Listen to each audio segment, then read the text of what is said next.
आसक्ति को मिटाने के लिए पदार्थों का स्वरूप से त्याग करना एक ये बाहरी साधन है कि हमें मीठा बहुत प्रिय है, मीठा आने ही न पावे, मीठा हटाओ।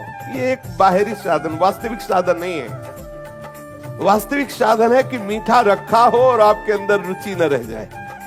वास्तविक ये है। कब लगेगा? जब उससे ज्यादा मीठा कुछ लगने लगेगा, उससे ज्यादा कुछ मीठा लगेगा। तो सबसे मीठा है प्रभु का नाम। आप खूब नाम जप कीजिए, सच्ची मानिए एक दिन देखिएगा कि चाहे जितने मीठे पदार्थ रखे हो आपकी रुचि ही नहीं रहेगी, इच्छा ही नहीं रह जाएगी। ऐसे ही सारे इंद्रियों के भोग हैं।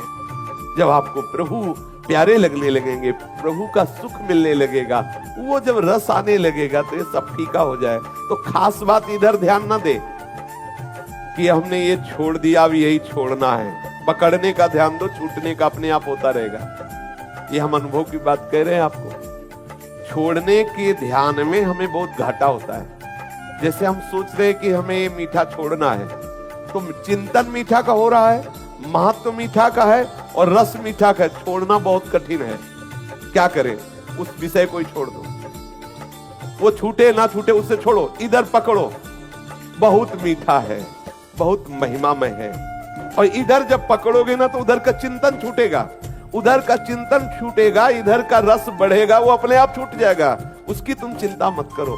छोड़ने की चिंता में चिंतित मत हो, क्योंकि वो समय वर्तमान का नष्ट हो रहा है। जैसे आप किसी भी विषय के छोड़ने में बहुत चिंतित हो रहे हैं, तो उस विषय का महत्व है, उस विषय का चिंतन है, इसलिए बहुत कठिन होगा छोड़ना। क्या करें? बिल्कुल फ्री हो जाओ। आप चिंतन को, उस चिंतन को प्रभु के नाम में लगाओ, प्रभु के रूप में लगाओ।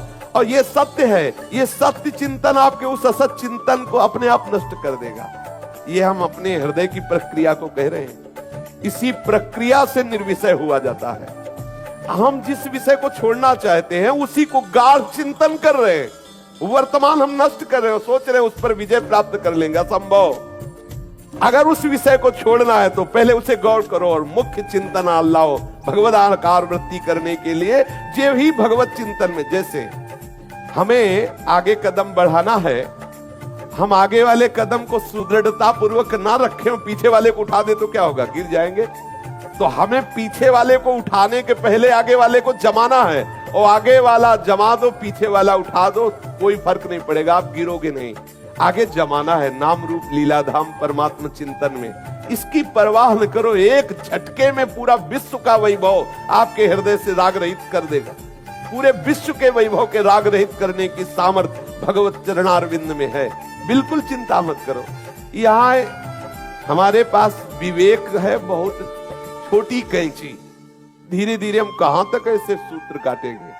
और प्रभु के पास कृपा रूपी तलवार है, एक ही बार में पूरी सब कट जाएंगी। आप क्या करो? भगवद आश्रित होकर चिंतन पर महत्व दो। ये जो हमारे अंदर वर्तमान में विषय त्याग के चिंतन की गाढ़ वृत्ति आती, इसमें दो दोष होते हैं। एक होता है उस विषय का महत्व, और दूसरा होता है वर्तमान में उस विषय का चिंतन। तो छोड़ोगे कब? किसके सामर्थ्य से छोड़ोगे? पहली बात उसमें महत्व बुद्धि खत्म हो, दूसरी बात भगवत चिंतन हो, तभी आप छोड़ पाओगे। अगर भगवत चिंतन नहीं, उसी का चिंतन हो रहा तो आप सोचते रहो कि छोड़ना है, आज से कसम खाते हैं गंगा जी की, यमुना जी की, और दूसरे दिन फिर वही करेंगे। क्या करें? हमें कोई कसम खाने की जरूरत नहीं, हमें खूब प्रसाद पाके नाम जपने की जरूरत है। और ठीक ना हो जाओ तो बताना, इसी बल से आगे बढ़ा जाता है। ये सब छूट जाते हैं, सब छूट जाते हैं, अपने आप छूट जाते हैं। आप पकड़ने की कोशिश करें, आप पैर जमाने की कोशिश करें, वर्तमान को भगवत चिंतन में लगाइए, आपका सब मंगल हो जाएगा।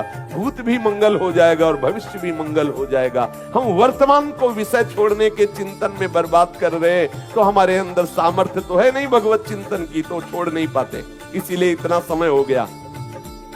कम समय में ऊंचाई पर चढ़ने के लिए आपको सूत्र बता रहा हूं, ये हृदय की बात बता रहा हूं। इसी से परम शांति मिलती है।